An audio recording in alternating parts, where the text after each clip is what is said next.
really appreciate it. And good afternoon, Lemonheads. I think I mentioned I'm Braeden Anderson. I'm a partner at Gesmer Updegrove in Boston. The most of my work sits at the intersection of kind of traditional finance, regulation, and emerging technology, and that generally means high stakes, fast moving facts, intense scrutiny from either the government or regulators and reputational consequences for companies that are very real. And so with that kind of background, I wanted today to talk to you all about something that sounds like marketing, but I'm going to approach this more like an enforcement action or an investigation, right? Where, first I'm going to show you the evidence, then I'm going to show you the system, show you the controls, and then show the ROI and kind of the conclusion and the outcome as a result of that process. Because what I've learned in building my own platform, is that if your firm is not intentionally building digital capital, then you're leaving future revenue, future recruiting strength, and future resilience on the table as the world continues to move forward. There's mention of AI by Nick to start the program. The world is changing, and the way that clients find their lawyer is changing. But the good thing is that there, with a couple caveats and a couple upgrades and enhancements, the general mission of creating digital content, mapping that in a helpful way that's going to be detected properly by search engines, that tends to map pretty neatly to the new AI environment, which we'll talk about a little bit later. But I think the big hook, right, is, where does trust come from now today in today's environment, right? When a high value client or a referral source or a lateral candidate, right, on the recruiting side, here's your firm name for the first time, where does that trust come from now? I think 20 years ago, trust often came just from proximity, right? Who you knew. Do I know somebody that you know, right? What building are you in, right? What street are you on? That was a huge, huge thing, especially you look at like 100 years ago, right? Did I see you at the last bar association dinner, right?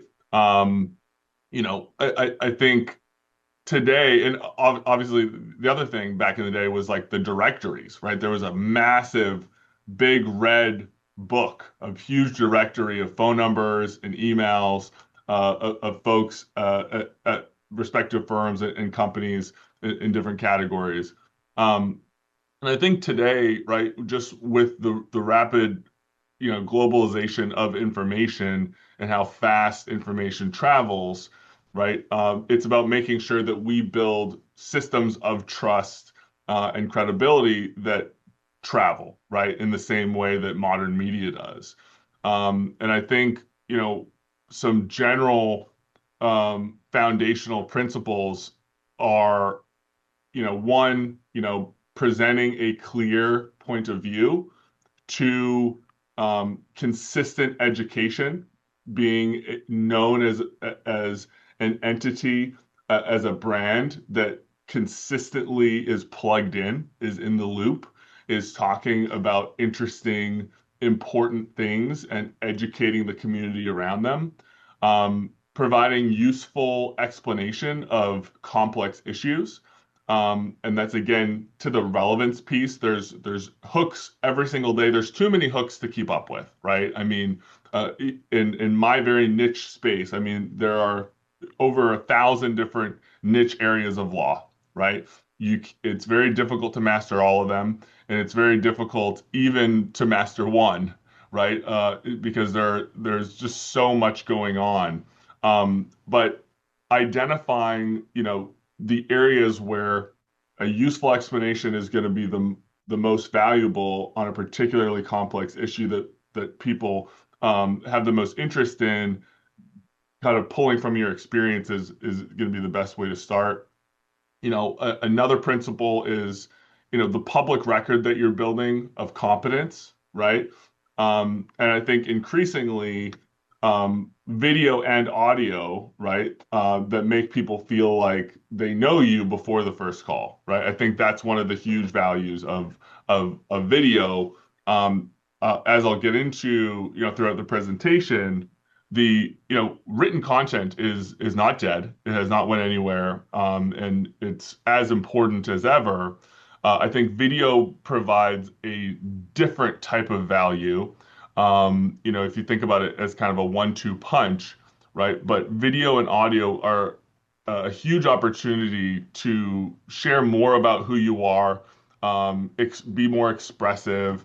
It just comes through in a totally different way what your personality is, right? Whether you're somebody I might get along with, right? You can just tell so much more, from a video explaining potentially the same concept and potentially using the exact same language, as written content by itself, right? So, we talked a little bit about who I am with the very generous introduction, but I want to give a quick snapshot of a couple additional details about my path because I think that context matters. Before joining Gesmer in Boston, I was the assistant general counsel at Robinhood Markets, which is a large broker dealer and crypto exchange that's publicly traded. And I advise on regulatory and enforcement issues. Earlier in my career, I was at Kirkland and Ellis and at Sidley Austin. But I think probably the most interesting and helpful career stop along the way that informs much of what I will share today is that between Robinhood and joining Gesmer, I actually started my own law firm. And that was quite the endeavor. I can tell you just a tremendous amount of appreciation and respect for legal administrators and all of the professionals that contribute and collaborate to make a law firm what it is. It is very, very important and very, very helpful and very difficult to run a firm as a solo practitioner. But I would not trade that experience for anything because that experience gave me this appreciation and understanding of all of the different components, how important all of it is, and the best ways to leverage my skills and get to a point of scale, and that ultimately led me here to Gesmer. Um, but along the way, I started doing something that felt slightly weird and was certainly not as common as it is now, certainly not at the volume that I was. But I started teaching in public, right? I think that's really the best way to describe what law firms really want to do with digital content and creating digital capital is you are teaching in public, right? And for free, right? And so I started publishing a newsletter, that now reaches over 20,000 legal and financial professionals. I started the YouTube channel which, as Nick said, reaches now 160,000 subscribers.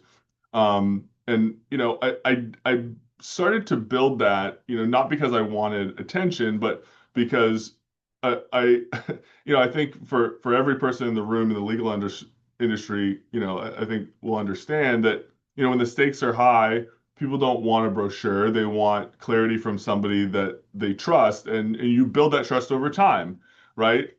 It's not enough to want to be engaged on a very, very particular issue when there's really no proof of concept that you've really been talking about this, that you've been covering this over a long period of time.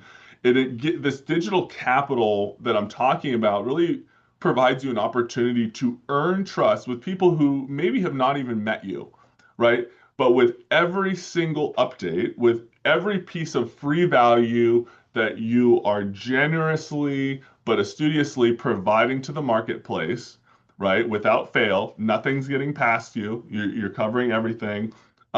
Over time, that barometer for value, that barometer for credibility starts to add up, right? Because it's like, wow, when I think about this issue, Well, I know Braden would, he had to have written something on this. He probably has a video on it, right? It becomes one of your go-to areas to find information.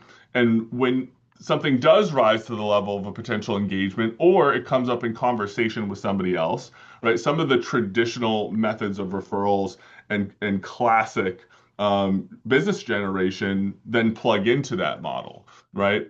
Oh, you're just top of mind. Oh, I'll introduce you to Braden. I just watched a video. He just talked about that the other day. I just read an article about that the other day, right?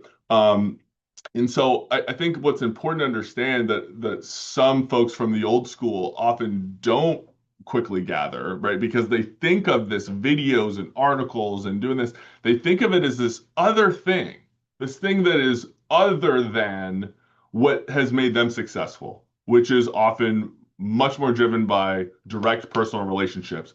I know this person. I this person had a great experience with me. We worked together for many years, whatever the interaction was. And that person introduced me to this other person. And then we've developed a really great relationship. And that referral snowball happens, right? And I think when you were only relying on that, right, conferences were like the most important thing ever, right, in terms of meeting somebody new, getting in somebody's Rolodex. But I think when you think about what digital capital and digital content, the proliferation of the value of that, really what that is this just getting in front of people in a different way and providing another opportunity to spark interactions, spark curiosity, and drive new relationships. Because at the end of the day, you have to go from Braden wrote a really great article to I just wired Braden's firm $100,000, right? You have to get to that place, and it's not just the video that does that, right? Maybe it's 5 videos and 10 articles, and then a phone call, and then 6 months later, there's a trigger event that makes that person think of you, right? Or there's a trigger event for somebody else that makes a referral source think of you, right? But I think the punchline is that this is not like content for content's sake. It's been a measurable form of business value. So um, I think there's three market realities that are colliding right now. First is that discovery is predominantly digital in today's environment. So, even when a business comes through a referral, people validate referrals online. They're going to check your website. They're going to Google your name, Google your firm's name. They're going to read reviews to the extent that they're available. Although for attorneys, Google reviews aren't really the primary source that you'd look for there, but depending on the type of client, that may be where they're looking. They're going to look at rankings. They may look at your LinkedIn, and increasingly, if there's video available, they're going to watch video. It's particularly if you have video that's actually on topic for something that they're looking at. So for consumer legal services, FindLaw's 2024 U.S. Consumer Legal Needs Survey found that 82% used online reviews of some, online validation, right, in some form in the process of hiring the firm. And 97% used search engines, whether AI or Google, to find online information about the attorney or law firm that they contacted, right? So even if you got the referral, right, there's going to be that proof, that validation of that referral. Okay, my buddy John, he recommended Braden. Who is this Braden guy? Recommended Gesmer. What is Gesmer all about? Let me see what I find there. Right. And so you want the digital capital online to reinforce, right, the very generous and kind referral that you got from John, right? So also in that survey, about one in six consumers search for online videos when looking for legal help. So that's 1 in 6 right now. YouTube was the most used platform. But again, 1 in 6, you might think, oh, is that really important? Well, listen, it's 1 in 6. That's a big percentage. That if you're the only one doing it, that's a pretty good edge, right? It's a pretty good edge to have right? If 5 and 6 weren't doing it, and that's a pretty nice edge given the competition and the landscape in this environment. I would also say that video is one of the biggest hurdles because it is the hardest thing to get an older attorney to do. It's one of the hardest things to get a traditional firm with traditional gray-haired leaders to do. It's just hard. And anybody who has experience with this, you can attest to what I'm saying. It's just hard. It's a difficult thing if you've not done that before. It feels silly. Really, you want me to talk to this camera and explain some legal concepts, right? It feels a little bit awkward for some people. And for that reason, that's actually good. I think that's good for folks who are looking to identify an edge and are looking to grow and looking to find ways to enhance their digital capital and their footprint, is because there is that barrier to entry, right? I tell clients in the fintech space all the time, when they're belly aching about the costs and complexity surrounding pursuing, for example, a money transmission license or a broker-dealer license or whatever it may be. Um, you know, but the big thing is that that's a moat, right? Yes, we could try to design your business to not require this license. There may be some risks. There may be, most likely will be several, potholes that you have to avoid stepping into, that will make operation of the business a little bit more complex because there's so many things there's so many red lines where, oh, you can't cross that line, right? It's a moat, right? It's a gating exercise. When you have that set up, it actually creates a barrier to entry, and makes it very, very, very difficult, if not impossible, for a company who's similarly situated, potentially has the exact same idea and the exact same strategy, but has not got that license, or in this instance, has not really taken to, the mode of building digital capital to compete with you. It just becomes very, very difficult to do so. One example, Trump's first term in office, right? Before, when he was campaigning, he was saying, we're going to repeal Dodd-Frank, we're going to get rid of Sarbanes-Oxley, we're going to deregulate all the banks, we're going to get rid of all this stuff. And then he got elected and he had conversations with the leaders of these banks, and they were like, no, we're good. Don't do anything to the regulation. We've already spent hundreds of millions of dollars to build systems to comply with these regulations. We're fine with it. The floodgates will open if you deregulate all this stuff. We'll have to compete with mom and pops and the little guys, right? We're gonna have to compete with everybody if you make it that easy to compete, right? And you can say what you will about the political dynamics of whether we think that that's good or bad or whatever. It's reality, right? That moats and gates it makes things harder for folks to compete with you.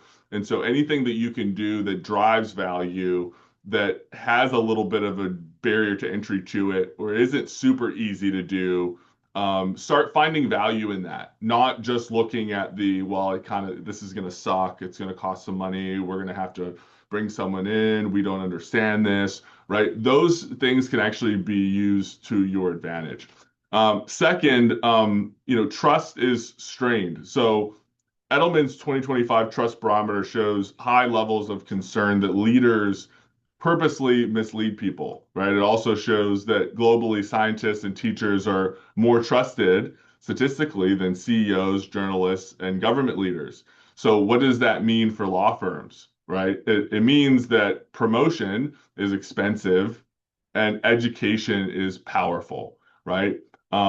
Third, attention is very scarce, right? We've all read reports about, the rise in ADD and difficulties of young people being able to hold their attention, right? And the buyer's journey is being increasingly, more self-directed, right?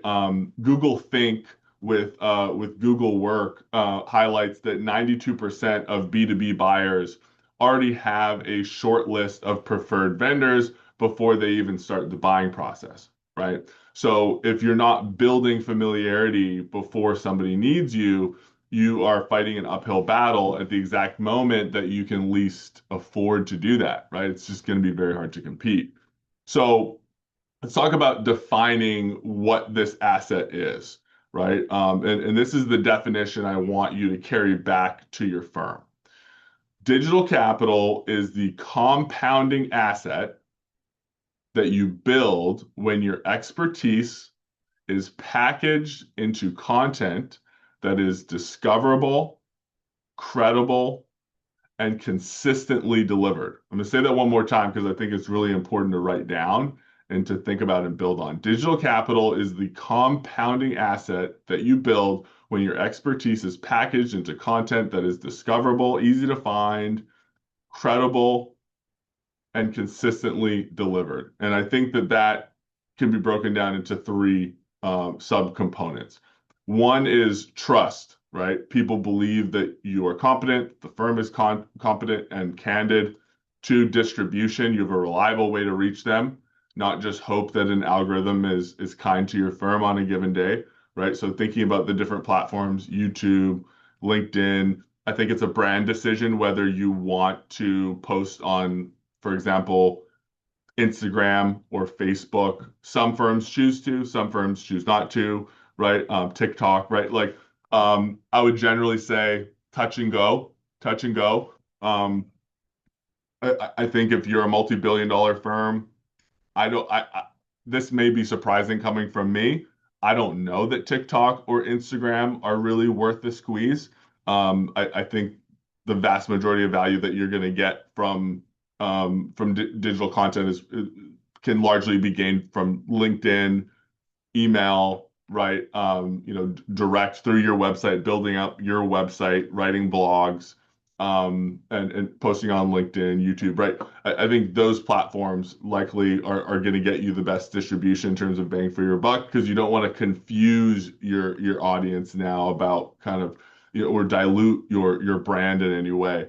However, if you're a really small firm and you are primarily trying to target really, really small companies or individuals, then maybe Instagram, Facebook, and TikTok start to make a lot of sense, right? But you really have to think about where is my decision maker sitting, right? If my decision maker is the head of, a $500 million hedge fund, I don't know that TikTok is really going to do it for that decision maker. Even if somehow did find you on TikTok, I don't know that that is going to be helpful in terms of endearment to that individual with respect to making a buying decision, right? So you got to think about the psychology of who your buyer is, who your client is, and figure out what are the platforms that kind of garner the type of brand respect and are synonymous with the brand and image that you're trying to put forth. Um, and third would be proof. So, a public body of work, right, that reduces perceived risk about making that hiring decision. People want to make good decisions, right? You hire a firm, you want 3 months from now or 6 months from now or a year down the line for other people to be like, that was great. You really hit it out of the park with hiring those guys. That was fantastic. This firm, that was amazing, right? That was a great decision. People want, people are selfish, right? People want the glory. People want the credit for making a good decision. And so part of this trust distribution and proof is giving that person, making it easier for that decision maker to reach the right decision, which, obviously we in good faith believe is to hire our firm or to hire us. And so if you're a CFO or COO listening, that probably sounds very familiar to you, right? It's an intangible asset like a brand, that, the difference is that you can instrument it and you can measure it. I want to do a mini audience exercise um, about areas where your firm or your company may currently be losing trust, right? And so let's take 60 seconds. I want you to write down three places or three areas that your firm has lost trust in the buying process in the past, or where kind of wheels have fallen off the tracks. potentially where you lose leads. But if you can, right, a little bit more specific would be, where are some areas where you've potentially lost trust, right? So let's take a couple seconds and then we can talk through it. If someone is brave and wants to share, then they're more than welcome to do so. Um, I'll say we deal with a lot of outside marketing, and I think losing trust, Google reviews are Mm, the worst. yep, yep. Google reviews is big. And I see, I know in IT, yeah, IT terminates a program we use every day and implements something else but doesn't tell anyone. Yep. Yeah, to the extent that you have an IT system that faces externally in some capacity, that can be big. Anything else? I'm gonna say for Yeah, internal use, also Glassdoor yeah, again. yep, yep. Especially for recruiting. Yep. And I would say, I have a couple, different ideas. You know, the big one that I hear is you know I think outside of what the core focus is of what I'm talking about because I'm not a web designer, but a bad website. Oh man, I mean, there's almost nothing more detrimental than a bad website, right? A website that is generic, that has typos, that the graphics are messed up, just doesn't look smooth or clean or like it was designed in the last decade, or 2 decades, right? That is really, really difficult to overcome, really difficult to overcome, and you're likely only to get a sale if you do, um, because of a very strong personal relationship, either with the core decision maker or the referral source, right? Practice descriptions that are poorly worded, right? Kind of sound like everybody else. Lawyer bios that are boring and kind of uninspiring. No proof of differentiators of kind of how your lawyers think and how your firm, uniquely approaches ideas. No recent insights, so like nothing, no recent publishing activity. Um, no video. That can be tough, in terms of just comparison firms in this environment. No voice, no humanity, really no personality. Um, if the intake process is disorganized, right? Not hearing back, feeling inconsistent or disorganized is big.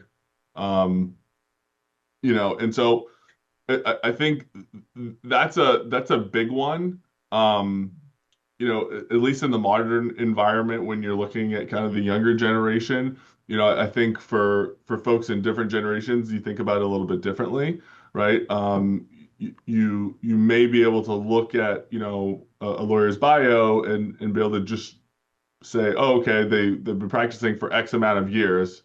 They have gray hair. Seems like they're going to be great, right? But I think younger people they really are looking for more of the proof of concept, right? Like, you know, where you ranked, what have you done, what have you said? Let me get a sample of how you think, how you make decisions, the work that you've done in this space. And it's difficult because you're trying to get to the initial conversation. You're trying to get your claws in, right? And get to that critical conversation. And so you want to be able to move that process along. Um, let's talk about ROI, and what it means in this context. Um, and it's, importantly, although potentially someone in your marketing team may tell you different, from my vantage point, ROI on this digital capital strategy is not likes or retweets or reposts, or comments, although that can drive SEO and drive the algorithm. ROI is business outcomes. What we care about is one, client engagements, right? And so when people say ROI in law firms, they usually mean, one of two things, either, show me the revenue right now, or, we can't really measure this, so let's not try. I mean, how many times does that happen, right? And both of those would be wrong, right? ROI for law firms has at least five ledgers, and I call it the 5R model. One is revenue, so matters opened, expansions, cross sells, better fit clients, higher realization. Two, reputational lift, so invitations, press, podcast requests, conference invites and keynotes, credibility in the market, right? That's measurable. That's important ROI. Recruiting and retention, so laterals, associate staff, retention rates, and staff having a trajectory and brand strength.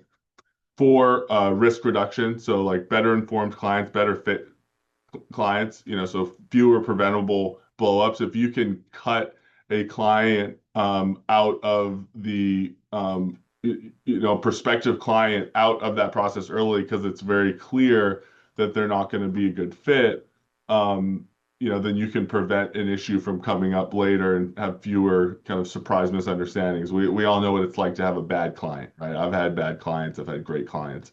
And over time, obviously, you try to do what you can to only get engaged by the good ones, right?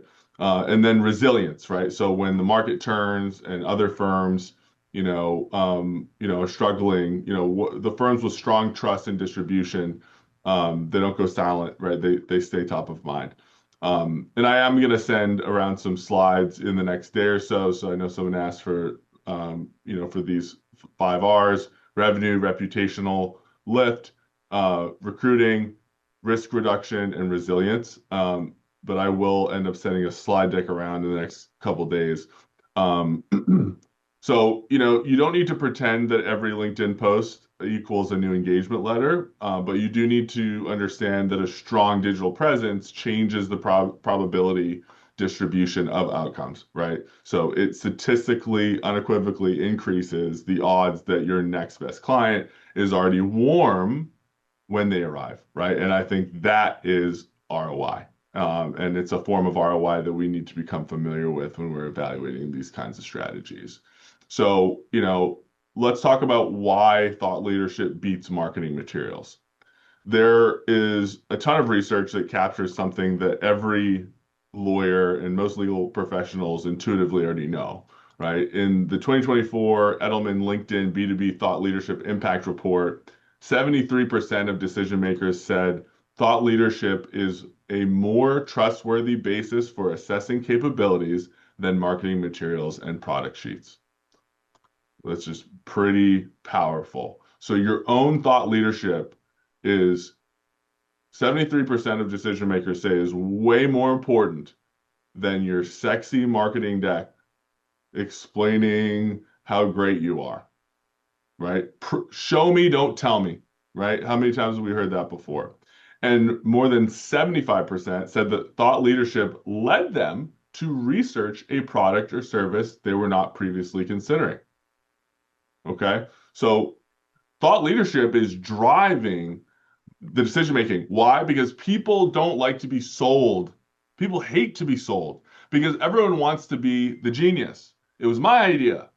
I was researching this. I came across this amazing thought leadership and I identified this amazing firm, this amazing lawyer, and I hired them. And I'm so smart, right? People want to be in control, right? They want to be in control. They want to be in power. They want to make decisions on their own. They don't want to be sold to, right? And this is the legal version of the same phenomenon, right? That clients don't want to be sold. They want to be educated by someone who clearly understands the risk. And that's why video and explanation are so powerful because you're able to convince someone to hire you without asking, right? You're not running ads, you're building credibility.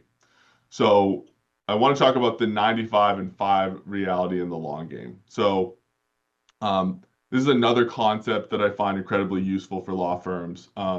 the Ehrenberg Bass Institute has popularized this 95 and 5 rule, right? So at any given time, only a small fraction of buyers are in the market, and most are out of the market, not actively shopping, right? So law firms make the classic mistake of only speaking to the 5% who have an active matter this minute, an active need, an active matter right at this second, right? But digital capital, to break this down and make this really easy, digital capital is about the other 95%, right? It's about being remembered and trusted before the need becomes urgent. Because then when the moment hits, you are the shortlist form, right? So my playbook and kind of a good starting point, and then we only have a couple minutes left, and then we'll get to some Q&A. Is I didn't start with a grand strategy deck. I started with one constraint: take complex regulatory enforcement issues and make them clear enough that a smart, busy person can understand them quickly. And that is it, right? So then I built around three disciplines that any firm can replicate: a defined lane. I didn't talk about everything. I do not talk about everything. You will go nuts and you will have no credibility. It will actually work against you. I talked about the intersection that I live in, right? And two would be consistency. You gotta be consistent, and the algorithms track this. They track this. Consistency is huge algorithmically and, just in reality from a human interaction perspective. And then third is point of view, right? What's the point of view? What's the perspective that you're bringing, right? Is it a hot take, right? Is that something? Probably not for, established law firms. We don't want too many hot takes, but we want to provide real judgment, what matters and what does not, right? And so, I think you should treat it just like a lawyer practicing law. Outline, edit, use sources. Don't make careless claims. Make it professional. Make it useful, and that's what scales trust. With that, I have a couple more interesting things that I wasn't able to get to. The 45 minutes really flew by, but I do have a deck that I'll put together and make sure it's distributed. But I'll pause here for any questions, um, or comments or ideas that anybody wants to raise. I do have one question for you. What Yeah. has been your most viral video that you've done? Mm. Um, there's two.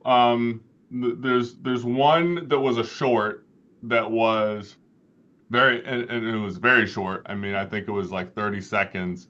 And it was funny. It was a funny one. Um, that it's one of those things that you kind of experiment with different things. Going viral doesn't always lead to ROI. But I think you need to experiment and take risks and figure out what works and what doesn't, what ends up being kind of synonymous with the brand that you want to have and what doesn't. It was a funny video that was talking about what to do if you get a subpoena. And essentially we were saying, don't light documents on fire, don't destroy documents. And I had the example of someone lighting a document on fire, right? And it was just like, you should organize documents, take a deep breath, you should call a lawyer, you should figure out how to organize and prepare and strategize. You shouldn't, so it's just like kind of a funny sort of video that got a lot of interest. I think it got, over 500,000, maybe 600,000 views. And then another really big one was a podcast that I did with the founder of the Securities Docket, Bruce Carton. And we talked about a lot of interesting things, AI and scaling my firm, some of these issues that we're talking about right now, and I think that did 300 or 400,000 views as well. But you never know. The most important thing I would tell everybody, it's not, don't think about the thing that's going to go viral. That's a marketing idea. From a legal perspective, pay it no mind. What I've learned, you just need to be consistent. You need to have a clear roadmap for how you choose issues that are worth talking about, and that should be driven by your experience, your skills, and what you believe as a lawyer. And like if or if you're a legal professional, you're talking about something else. It's something that you have a lot of personal understanding and credibility about talking about, and it speaks to you. It rose to your level of I want to talk about this, right? And if you follow that over time, you will just be surprised. That's just a guarantee what's going to happen. You're going to be surprised what video, what article ultimately leads clients to you. I have been shocked by what articles and what videos ended up generating client business, and oftentimes the ones that get the highest amount of views, they're not always the ones that drive revenue. You just don't know. Obviously, right? It's a percentage game, you would think, but it's very difficult to game that system. And so my advice is just, do it with credibility, do it with, your core experience and intuition, um, you know, at the forefront of everything, just making content that you care about and that you believe in and you stand behind. And everything else take care of itself. So long as you're consistent, though, you will find your people, you will find your clients, and your clients will find you.